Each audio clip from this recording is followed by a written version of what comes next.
راضی ہو گیا، جس کا دل ٹھک گیا کہ اللہ میرا رب ہے، محمد میرے رسول ہیں اور اسلام میرا دین ہے. اگر یہ کیفیت ہو گئی ہے تو اب محمد کا، اللہ کا، اسلام کا، قرآن کا کوئی حکم ایسا نہ ہو کہ جسے پسے پش ڈال دیا جائے. یہ استقامت، اطاعت سب سے پہلے. پھر ایک استقامت باطنی ہے، اللہ کی رضا پر راضی رہنا. جو کچھ ہو رہا ہے اللہ کی مرضی سے ہو رہا ہے. ہمارے والد صاحب ایک واقعہ سنایا کرتے تھے.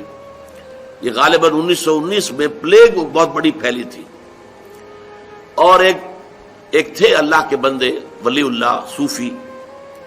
وہ صوفیاء کرام میں سے حصار میں عبد الصمد خان صاحب، جنہیں حضور جی کہا جاتا تھا، وہ پھر پاکستان میں بھی آ گئے تھے.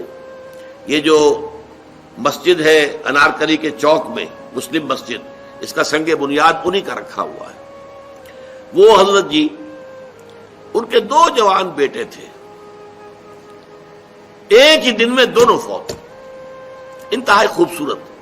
یہ پٹھان تھے کیبل پور کے علاقے کے، نہایت وجیح، سرخ و سفید رنگت، 2 جوان بیٹے، اور ایک دن میں دونوں بچے ختم ہوئے. ہمارے والد صاحب بتاتے تھے کہ میں چشمدید گواہ ہوں کہ جب لوگ گئے ہیں، میں بھی گیا ہوں، میں نے دیکھا کہ حضرت جی عبد الصمد خان صاحب رحمت اللہ علیہ، ان کے چہرے پر ملال کا کوئی اثر نہیں تھا. اسی طرح دمکتا ہوا چہرہ، اسی طرح خوش و خرم.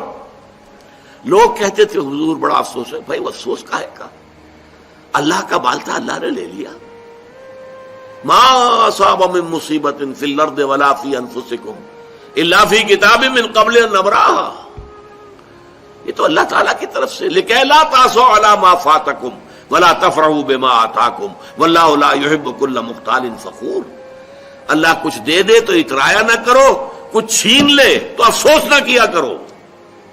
اللہ نے چھینا ہے، کوئی حکمت ہوگی. یہ جب تک کیفیت نہیں ہے تو استقامت کا ہو.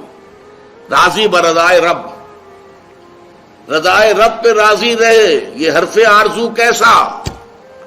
خدا خالق، خدا مالک، خدا کا حکم، تو کیسا؟ تیری مرضی، میری پسند، میری رائے. Who are you؟ رضائے رب پہ راضی رہے. جو رضائے رب ہے اس پر راضی رہو. یہ ایسا ہو جانا چاہیے، یہ یوں ہو جانا چاہیے. یہ کیا حرف آرزو؟ وہ ہوگا جو اللہ چاہے گا. تم کاہے کی آرزو لگا کر بیٹھے ہوئے ہو؟ رضائے حق پہ راضی رہے. یہ حرف آرزو کیسا؟ خدا خالق، خدا مالک، خدا کا حکم،